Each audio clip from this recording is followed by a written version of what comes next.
We finished Parashat Shemini. We're going to start Tazria. And look at the Torah, Tazria, page Chav Beis, second column, 2 lines on the end of the page.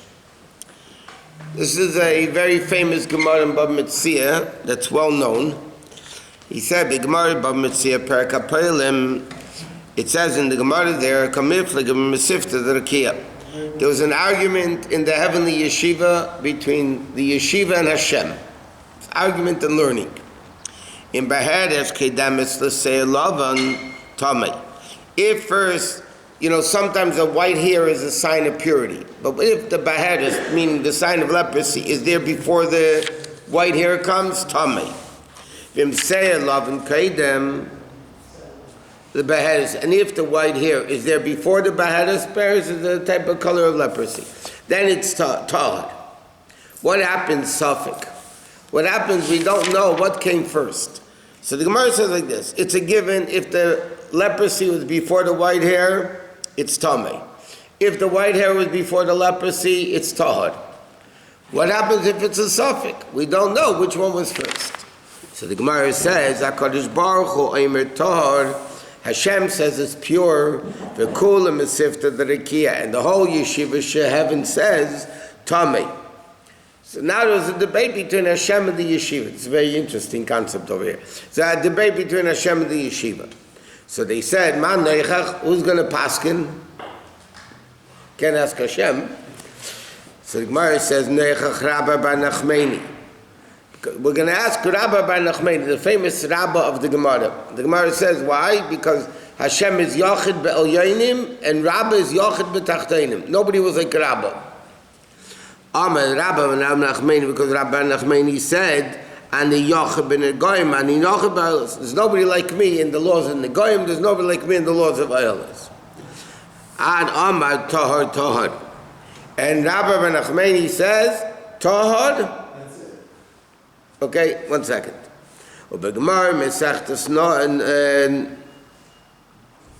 So seemingly right now he says like Hashem did, Tahar. We're not done yet. Why?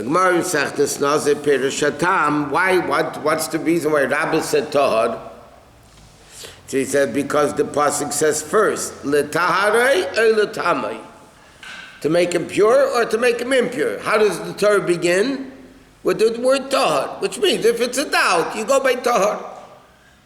Like HaKadosh Baruch Hu said. Okay.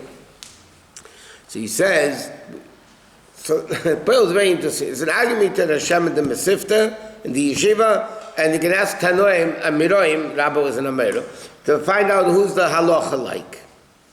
Which doesn't make sense seemingly because Hashem wrote the book. I mean, seemingly. Okay. So, we need to understand the whole concept of Tanoim and Amiroim. Who are these guys? The era of the Mishnah, the era of the Gemara. We see the unbelievable miracles that they're able to do. The Gemara says, the lowest level of Tanoim and Amiroim were able to resurrect the dead. But we find stories in the Gemara, like it's going to say, like Prapinchas ben Yor Perakama de Chulin, like Prapinchas ben Yor. The Gemara tells the story at the beginning, the first parak of Chulin. The famous Prapinchas ben Yor was a very holy guy, was going on the way to do Pidyon Shvuyim. He's going to collect money to get a guy out of prison. The prisons weren't country clubs like today. They were pretty bad. He comes to the river Genoi, and he couldn't cross. So he says to the river, Genoi, Chalekli Meimacha. Split for me, I need to go through. So there's a whole thing here, okay, it's a whole long story in the Gemara. The bottom line is, the river said to him, why should I split for you? He said, because I'm going the will of Hashem. I'm going Pidyon Shvuyim. So the Malach of the river answered back, I'm also doing the will of Hashem to flow. Hashem made me to flow. Hashem wants me to flow. Who are you to stop me? So Rabbi Ben Yor said to him, if you don't split for me, I'm going to decree you should dry up. So the river got scared and he split. But he says more than that. Mim Yad Mitzkayim, Masha, and immediately became happening. What happened? Yacham Moshe Rabbeinu v'shishim riboy, Gabi Kriyas Yamsov Hayazapela. So this is more wondrous than Kriyas Yamsov. Kriyas Yamsov have Moshe Rabbeinu. All the Yidden, it was Pikuach Nefesh, right, for the seat to split. Paro was going to kill them. And this is even a bigger miracle than Kriyas Yamsov. And who did it? Pinchas ben Yair. Okay, and like we just said, the Gemara says the lowest level of them is able to resurrect the dead. So how did they get to that level? They did it because their business was Teirasium Nasim. Their evening was the whole only Torah, nothing else. Many of them didn't even daven. Rabbi Shbi B'chal didn't daven. Rabbi Yehuda davened once every 30 days when he reviewed all his learning. Because by them, Teirasim Nasi, halachically, they didn't have to daven. B'chal, it's interesting. This Rabbi Pinchas ben Yair, the Gemara says in Shabbos, Im Rishenim Kamalachim, the Gemara says this, if the earlier generations were like angels, we're like people. Anu K'bnei Adam. And if those people are like people, then our generation is like donkeys, and not like the donkey of Rabbi Pinchas ben Yair. Rabbi Pinchas ben Yair's donkey was a very holy donkey. The Gemara says that one time Rabbi Pinchas ben Yair's donkey was stolen. They got nothing. The thieves came and stole the donkey. The thieves brought the donkey to the house, so they gave him food to eat. He refused to eat. The donkey refused to eat because it wasn't tithed. The donkey didn't eat it because the guy was not for him, whatever, he didn't separate him and mice. So after a few days, he saw this donkey is going to die anyway, so they just let him go. And donkey, animals find their way back. So from the distance, the Pinchas ben Yair's kids heard that the donkey was coming. So they told their father. So their father said, quickly give him food, because he hasn't eaten for 3 days, for whatever the amount of time was. The Pinchas ben Yair knew his donkey only ate tithed foods. So the Gemara says, if they're like people, we're like donkeys, not like the donkey of the Pinchas ben Yair. It was a very special donkey. Anyway, so he says like this. You find also an interesting thing that Chassidus explains. It's coming up. This Lag BaOmer is coming up soon. The Gemara says in Tainis, a bunch of times, but one time the world needed the rain. Okay? So they came to Cheni Amagel. His name was Cheni. Amagel means he made a circle. So he was a tzaddik, a very holy man. So he told the world needs rain. So he went out in the yard and he made a circle. He drew a circle in the earth, and he said to Hashem, I'm not leaving until you bring rain. That's it. I'm not leaving the circle until you bring rain. So the Gemara said it started drizzling. So Rabbi Cheni Amago said, that's not what I meant. So it started flooding. And again Cheni Amago said, hey God, that's not what I wanted. Flooding water, I want normal rain. Until the third time, he got it right. The rain came normally. In Zayah, there's a story. Pam Achas, the world needed rain. They came to Rashbi. He said a Torah on the pasuk, "Hinim atayva manoim shevesachim gam yochad," and the exact amount of rain came down. So Chassidus explains what's the difference. Cheni Amago was the union of tefillah. He davened. It wasn't one of the biggest tanoim of the Gemara in learning. And Rashbi, who's Teirasim Nasi, did it through Torah.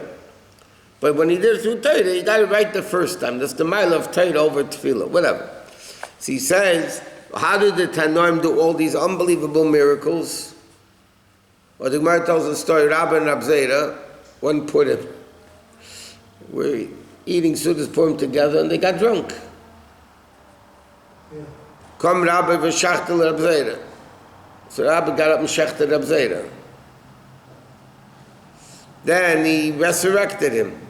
Mamash, he resurrected him from the dead. Next day they met again, Purim, and they said, okay, let's get drunk again. And he said, no, miracles don't happen every year. It's not a yearly miracle. But you see, these people were able to do, how was it? They weren't into davening so much. That's later generations, the Avodah of Tefillah. But their Avodah was Tefillah. I never understood the meaning of Shechter. Okay, so the Rebbe has a whole long sikh on this. Shechter doesn't mean, okay, Rabbi means big, Rabbi. Zeira in Aramaic means small. It's the level of Kedusha of the spheres of big versus small, Vashachte, like we learned, what did we just learn? The other Maimer. Shchita, the Yosef is going to shech the sharabar. Shchita doesn't only mean killing, it means preparing it to reach a higher level. Rabbi shechted Rabzei, he made Rabzei a higher level, the whole Megillah. It's not the story in a physical sense, he killed him. I mean, was he a murderer? Didn't do that. Okay. So now that in order to understand this, what is it? The Alter Rebbe says we need to understand the concept of Tanoim and Ameroim. Okay, that he did unbelievable miracles through Torah. So HaKadosh Baruch Hu, we need to understand the name of HaKadosh Baruch Hu. Hashem is called in the Gemara HaKadosh Baruch Hu. When the Gemara tells about this machlekes between Mesifta Deraki and HaKadosh Baruch Hu, the Gemara calls him HaKadosh Baruch Hu. That's the name Chazal give Hashem. And we need to understand what is this name of HaKadosh Baruch Hu, and we need to understand what is Mesifta Deraki. What is this concept? Obviously, there's a spiritual level up there. They're not sitting with tables and chairs and learning. It's ruchniistic worlds up there. Right? So what is this concept of Mesifta D'Rakiyah? So he says, V'inyan, Dine, Kodesh B'chinas Keser. Kodesh is the level of Keser. It's removed from world. World begins from Chachma. Right? What is the level of higher than world? That's the level of Keser. Even though sometimes it's called Tiferes Tatzilus, is old Kodesh, even though sometimes we find Tiferes is also called Kodesh. So we're saying Kodesh is higher than world, but Tiferes is the third Sfira. So what does it mean? Holy is Tiferes because it comes from Keser. Because truth is, like we learned many times, let's see where this parentheses ends. Okay, okay, skip 5 lines. Okay, so he says, I Tiferes is also called Keser, Kodesh. He said because the Shayrish of Tiferes is Keser. All the middle lines are lined up, right? Okay, skip a few lines. The Keser, Nikra Kodesh, Shainish Chinas Kodesh, Shumuvdo. Keser is called Kodesh because it's removed and separated from the realm of the worlds. Baruch, what is the level of Baruch? Hu Bechinas Chachma, the level of Chachma. Shireishis Ishtaushis Vereishis Hagilu, which is the beginning of world, and the beginning of revelations. Nimsa Kodesh Bechinas Seviv Kol Almin, and this is Mamala Kol Almin. So we learn like this. What is Kodesh? We learned this many times. Kodesh means removed. Baruch means to be mamshech, bring down. So l'chera Kodesh and Baruch are stira. How do you come out Kodesh Baruch Hu? Kodesh means removed, and Baruch means he's together. So what's the explanation? Kodesh is the level of Sefer Kol Almin. Baruch is the level of Mamala Kol Almin. Hashem is both things together. So that's why Chazal called HaKadosh Baruch Hu. Here, Baruch Chachma, V'nimsa, Kodesh is the level of Sefer Kol Almin. Baruch is the level of Mamala Kol Almin. V'alkein Kodesh Chazal B'Shem HaKadosh Baruch Hu, because Hashem is Sefer and Mamala together. Okay? V'nei Teves Baruch, Yesh Gam Kim Beis Perush. Even the word Baruch also has two things. Normally means blessed. Aleph Loshen V'Amelech Shleimi Baruch, meaning Shun is Baruch, that he was the Mekabel HaBracha Shenase Baruch. Like Chazal say, and the Loshen of the Pasuk V'Amelech Shleimi Baruch, meaning the King Shlomo is blessed. That means he already has this. He became Baruch. He became blessed. V'apir d'shabei shu baruch hatzoleimer makar habrachas shemavarech hasakol. So he said like this, the word baruch means is blessed and should bless. What's the difference? One is in the recipient end, he's already baruch, and one is he is the source of baruch. Okay? So what does that mean? Okay. How could you be blessed and the source of blessing? If you're blessed, that means somebody else is blessing you. So you're not the source of bracha.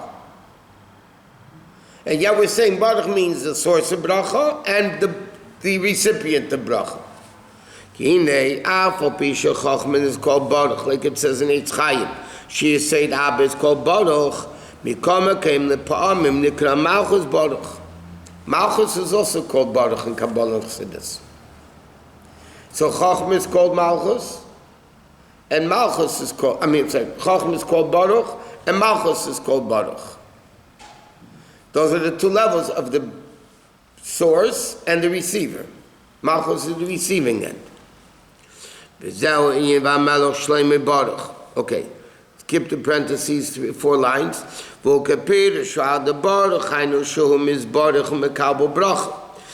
interpretation, when it says Hamelach Shloimeh Baruch, that's the receiving, he is blessed. That's the level of Malchus. Melech Shloimeh, Malchus is the recipient. Malchus has nothing of its own, only what he gets in the higher level.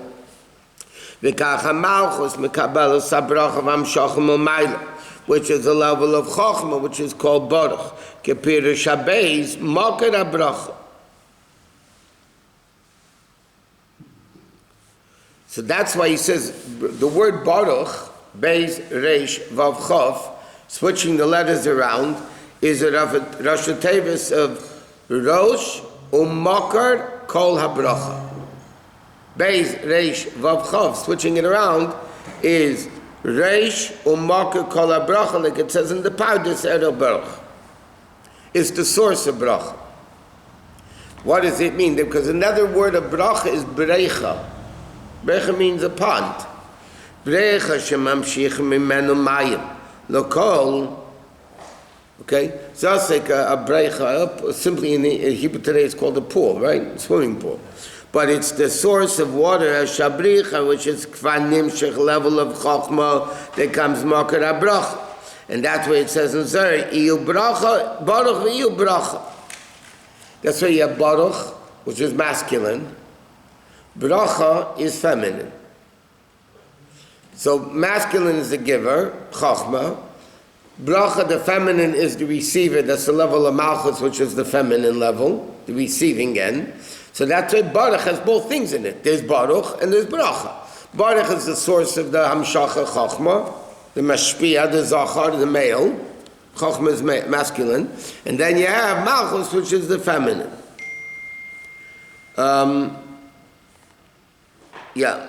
Pirish, Iyo Malchus is called Bracha, which is Mamalu Kol Malchus, Malchus Kol Olamim.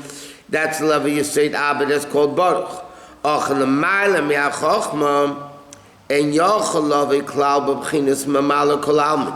but if you want to bring down a level of Kedusha higher than world, you can't bring it down from Mamala, because Mamala begins in world. If you want to bring down something higher than world into world, you can't bring it down from world. So you have to bring it down from Seviv Kol Almin. That's the level of Baruch, which is the level of Seviv Kol Almin. It's only Seviv U'makiv, V'arasi Zerechaz Ba'alam, and it shines concealed. Sha'ar Pnimi V'armakiv, Devekim Zebazah. Okay? So therefore you have like this.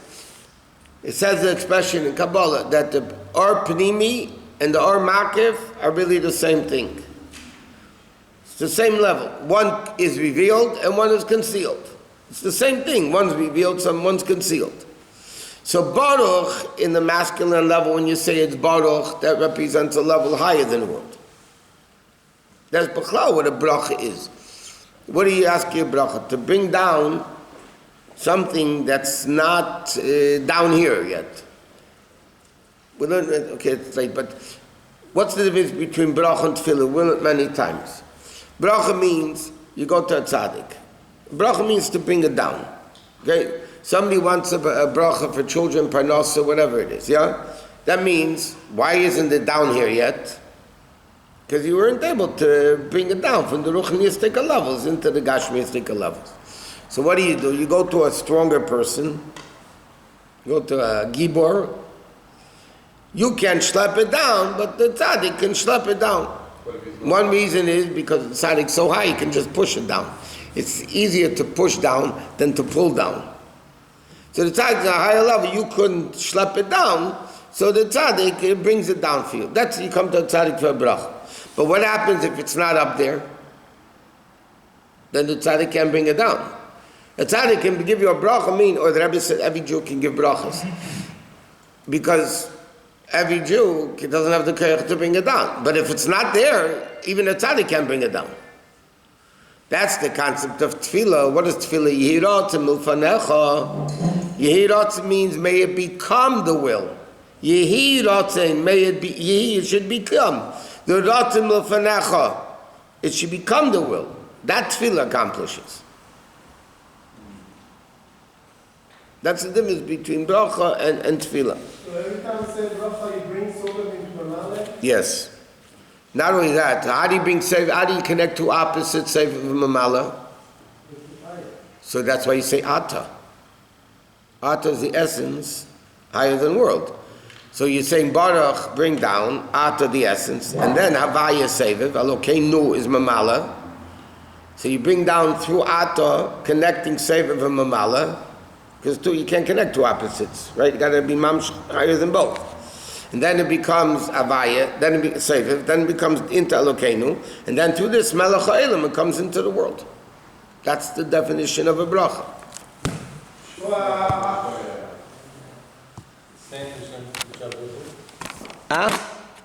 Same l'shem chukot shebechot. That's why we don't say it.